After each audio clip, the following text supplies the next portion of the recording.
Hello and Jain to all of you. They have already covered our present indefinite continuous, perfect and perfect continuous. Today we are just going to start our past tense. Let us see what is in it.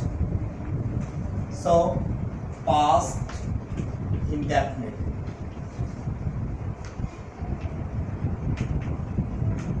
Affirmative sentence. First of all, we are going to know what past is. Past means already gone. अभी हिंदी में इसकी पहचान अगर देखें तो क्या करेंगे हम लोग? इसकी पहचान देखेंगे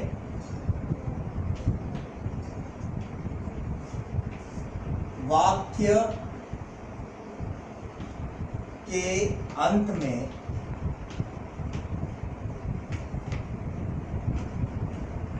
ता, ते, ती के बाद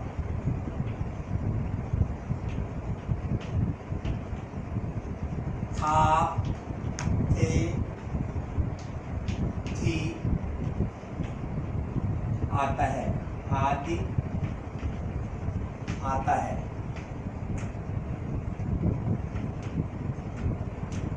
या वाक्य की समाप्ति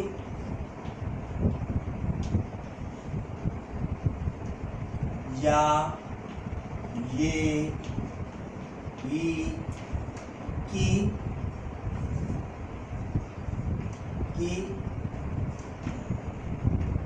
ध्वनि से होता है। देखिए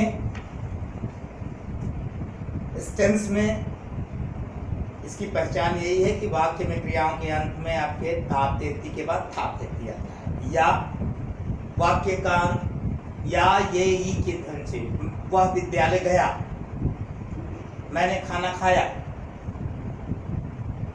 इस तरीके से कि इस प्रकार के लक्षण देख के आपको पहचान जाना है कि वाक्य पास्ट टेंस में है। अभी स्ट्रक्चर इसका देखेंगे, किस तरीके से हमको स्ट्रक्चर बनाना है इसका।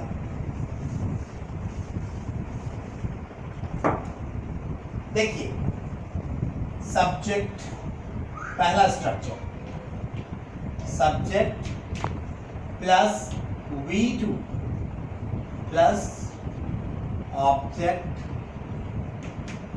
ETC।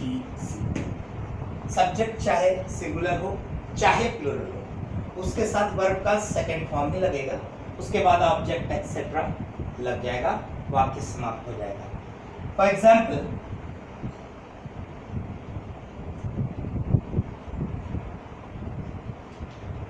राम ने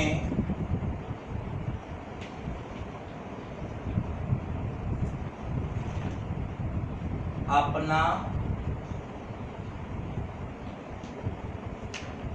कार्य किया। ये देखिए राम ने अपना कार्य किया। Ram singular subject, do, did, done, करना, did, his work,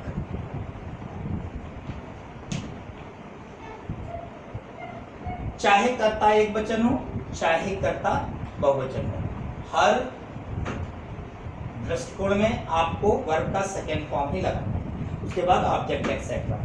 plural subject के साथ देखें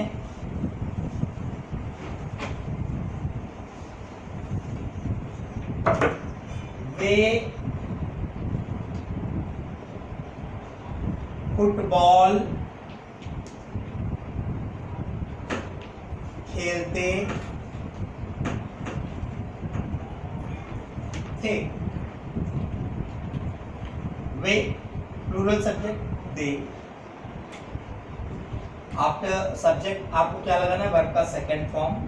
खेलना, प्ले, दे, तो second form played, they played क्या, फुटबॉल। कोई दूसरा रूप नहीं है इसका। आप सिर्फ सब्जेक्ट चाहे सिंगुलर हो चाहे प्लूरल हो, आपको वर्ब का सेकंड फॉर्म लगाना है और उसके बाद ऑब्जेक्ट एक्सेट्रा लगा के वाक्य पूरा करना है। Listen to me carefully, the structure is subject along with verb first form and object etc. Okay, now subject, whether it is singular or plural, you have to take verb's second form. Remember it, verb's second form is going to be used in it and following the object etc. Nothing else in affirmative. Now we will proceed toward negative of it. Negative में नकारात्मक। अभी देखिए, again subject plus did plus not plus V1। याद रखिएगा, indefinite में आपने affirmative sentences के साथ वर्ब का सेकंड फॉर्म लगाया था, लेकिन जैसे ही आप डिड लगाओगे आपको वर्ब का फर्स्ट फॉर्म लगाना है plus object ETC। In both the forms, whether the subject is singular or plural, you have to use this very structure to translate the sentence, to make the sentence. First of all subject, then did plus not plus verb's first form, never use verb second form in it, and then object etc. For example, मेरे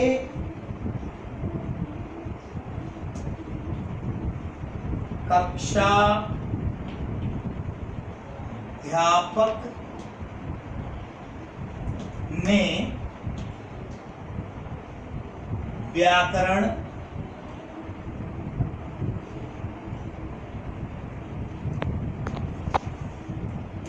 नहीं पढ़ाया, नहीं पढ़ाया। ये देखिए नकारात्मक, मेरे my class teacher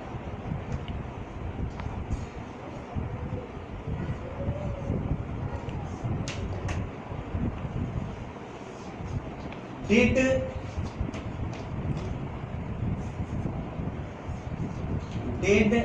not teach grammar।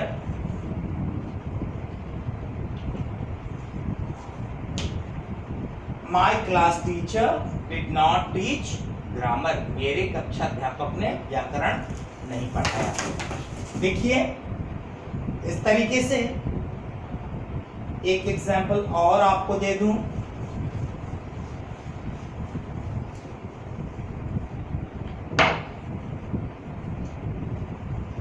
Rahul और रिंकू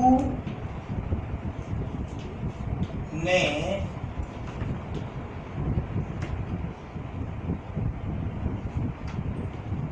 सब्जियां नहीं खरीदी।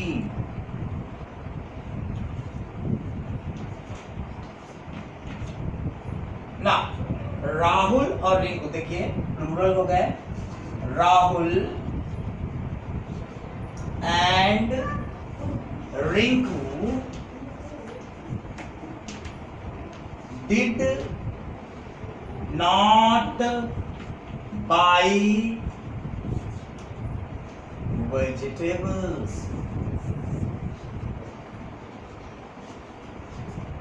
फॉर्मेट वही है, आपको स्ट्रक्चर के अनुसार ही सेंटेंस को बदलना है। स्ट्रक्चर पे चलेंगे आपका सेंटेंस कभी गलत नहीं होगा। चलिए अब हम इंटरोगेटिव देखते हैं।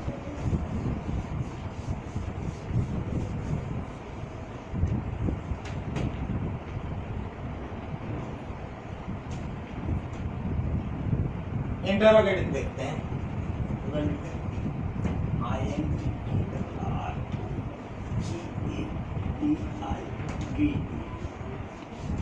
Okay, again two type of situations will come.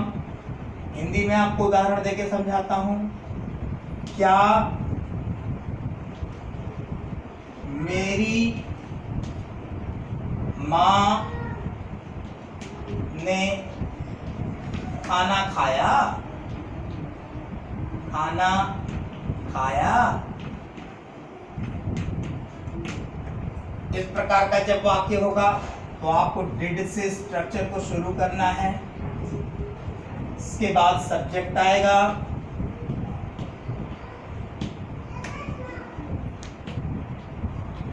Verb का first form, then object etcetera. इसके बाद आपको इंटरोगेटिव साइन करना है। मेरी माँ, डेड, माई मदर,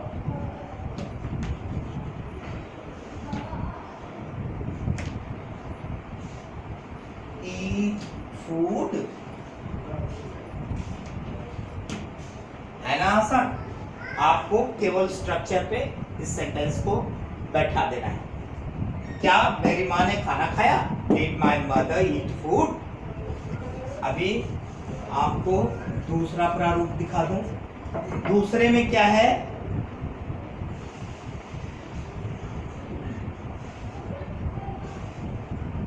मेरे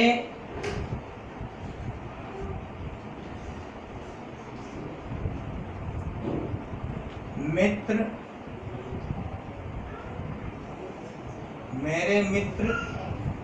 ने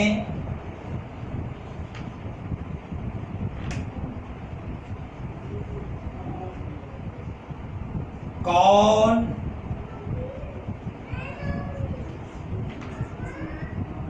सी किताब पढ़ी? Interrogative sign. Which book? देखिए questioning word plus did plus subject plus V1 plus object ETC। Last में आपको इंटरोगेटिव साइन मारना है। Which book? कौन सी किताब? Which book did my friend read? Interrogative sign. You have just to put each and everything according to the structure written over here. Everything will be perfect. इस तरीके से हम लोगों ने पास्ट इंडेफिनिट का अफर्मेटिव, नेगेटिव और interrogative देखा। इसके अलावा कुछ भी नहीं है। सारे स्ट्रक्चर्स को आप अपनी फिर कॉपी में उतार लें और एग्जाम्पल्स के थ्रू इसको हम समझेंगे। सो आज के लिए इतना ही। Thank you. जय हिंद।